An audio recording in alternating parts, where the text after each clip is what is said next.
Pada hari ini kita meraihkan kejayaan jabatan dan agensi di dalam usaha untuk membantu pembangunan negara. Maka itu anugerah pembangunan negara ini bersesuaian dengan usaha yang telah kita laksanakan untuk membangunkan negara, dan kejayaan itu harusnya kita raikan sebagaimana yang kita laksanakan pada petang ini.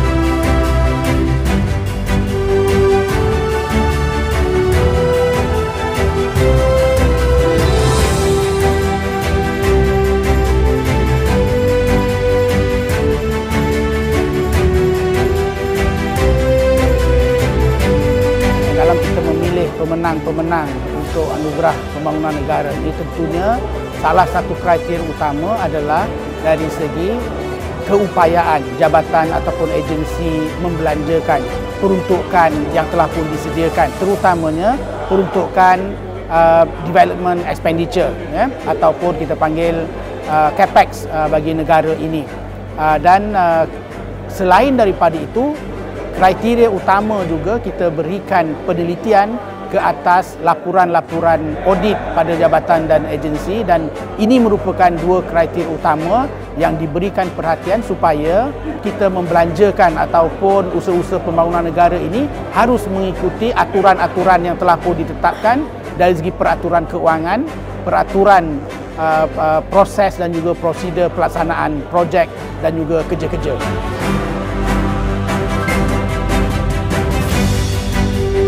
Mekanisme yang kita wujudkan, satu, Jawatankuasa Tindakan Pembangunan Kementerian yang dipengerusikan oleh Yang Bagi Datuk Seri KSU itu sebulan sekali. Yang keduanya adalah di KBT banyak projek-projek yang di bawah Universiti Awam, UA. Jadi kita ada PPUA, kita panggil untuk mesyuarat pemantauan projek-projek pembangunan di UA. Yang itu kita buat untuk 2 bulan sekali. Manakala satu lagi adalah di bawah KBT juga ada agensi kita yang banyak peruntukan juga, iaitu di Politeknik dan Kolej Komuniti. Jadi kita ada mesyuarat khas, kita panggil mesyuarat pemantauan untuk projek-projek di Politeknik dan Kolej Komuniti. Ini kita buat 3 bulan sekali. Jadi saya percaya melalui pendekatan ini kita akan pantau secara, kita boleh katakan secara mikro. Dia dari sudut untuk motivasi sudah pasti satu pengiktirafan. Maksudnya pendekatan-pendekatan yang kita laksanakan tadi diiktiraf oleh pihak ICU sendiri, dan apabila situasi itu, tindakan yang kita buat diiktiraf, maka ia boleh mencetuskan bahawasanya apa yang kita buat sekarang ini on track ataupun betul, dan mungkin kita boleh fikirkan lagi pada masa hadapan apakah ruang-ruang penambahbaikan yang boleh membantu kementerian khususnya dalam melaksanakan projek-projek pembangunan. Di kementerian, kalau kita bercakap tentang projek pembangunan, dia melibatkan 3 peringkat utama lah. Itu yang kami tekankan. Pertama, di peringkat perancangan atau pelaksanaan. Situ di mana semua aspek di segi land acquisition dah dibolehi, timeline-nya dah ada lengkap, dan juga di segi human way-nya, manusia tu pun dah ada, tim tu dah ada. Itu peringkat pelaksanaan. Kedua pula, semasa pelaksanaan. Inilah nanti kita pastikan bahawa SO-nya dah kompeten, dan yang penting ialah pelantikan kontraktor tu penting. Lepas penting bahawa kalau masukkan projek tu, kalau projek kami normally dia akan ada masa dalam 4-5 tahun. Lepas tu kalau masuk tahun yang ke-3, 4, 5 tu fizikal kerja dah bermula. Situlah kami akan memantau projek ini langsung, lawat ke tapak. Kalau projek-projek tu ada masalah, kita cepat-cepat identify dan solve masalah berkenaan. Acknowledgement lah kepada mereka yang dalam bidang ini, sama ada mereka yang di depan tabir atau di belakang tabir sekali. Sebagai bahawa apa yang kami buat selama setahun tu ataupun mungkin melangkau RMK tu dihargai oleh pihak ICU. Dan saya melihat dia satu pelbagai semangat, satu penyuntik supaya kami di kementerian ni pegang lebih keras. Yang penting ialah outcome tu yang penting. Pejabat SUK Melaka bersama dengan MIMO. MIMO ni adalah Pejabat Pemantauan Pelaksanaan Projek-projek dan Program Melaka saja. Kita dah tubuhkan MIMO pada 2019 sehingga sekarang kita dah laksanakan program pemantauan dan pelaksanaan projek dan juga beberapa perkara lagi dah 3-4 kali. Jadi walau bagaimanapun apabila adanya program bawah ICU ni iaitu pelaksanaan negara kita berharap Melaka akan teruskan projek-projek dalam pemantauan pelaksanaan dengan lebih berkesan di bawah kawalan ataupun pemantauan oleh MIMO Melaka.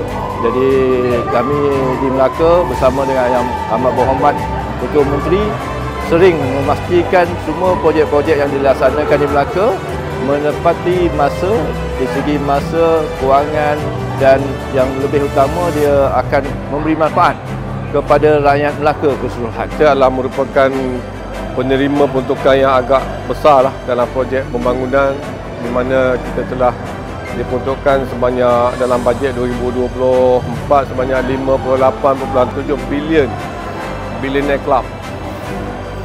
Jadi saya rasa dengan adanya IBS ini yang banyak membantulah Kementerian Pendidikan dengan anugerah yang kita menangi ini juga banyak memberi galakan kepada pegawai-pegawai kita agar lebih teruja lah untuk melaksanakan projek melalui penggunaan IBS kerana mereka telah amat yakinlah bahawa penggunaan IBS ini membantu mencapai sasaran yang ditetapkan oleh kerajaan. Warga kerja KPM dalam sektor pembangunan agak teruja lah menerima anugerah penggunaan IBS ini dan saya berharaplah mereka akan lebih cemerlang di dalam melaksanakan projek-projek pembangunan terutamanya pada masa akan datang. Anugerah Pembangunan Negara yang buat jelong kalinya diadakan pada tahun 2023 ini sudah pasti menuntut komitmen dan juga usaha serta inisiatif yang jitu dan padu daripada semua, khususnya bagi sektor pemantauan dan penilaian pembangunan ICU JPM. Tapi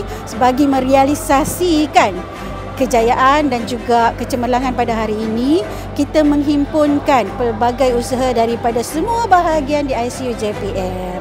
So bagi kami sebagai Urustia dan Sekretariat Utama bagi APN tahun 2023 memang adalah cabaran-cabaran, namun semuanya boleh diurus dan kita harapkan dengan semangat satu pasukan, satu tekad ini akan menjadikan segala inisiatif ICU JPM akan lebih mudah dan lancar pada masa-masa akan datang. Kita juga sedang memikirkan adakah ia akan menjadi satu penanda aras dan juga sumber inspirasi dan juga mungkin model atau aspirasi kepada semua kementerian, jabatan dan juga agensi khususnya yang mana terlibat dalam anugerah pembangunan negara ataupun yang terlibat dalam pelaksanaan dan juga penilaian program-program pembangunan di bawah rancangan Malaysia 5 tahun ni. Kita harapkan dengan respon positif daripada semua pihak akan menjadikan anugerah pembangunan negara ini sebagai program tahunan di peringkat ICU JPM, malah akan diperluaskan di peringkat nasional dengan melibatkan pelbagai lagi agensi pada masa akan datang. Itu harapan kita lah sebagai Sekretariat APN tahun 2023.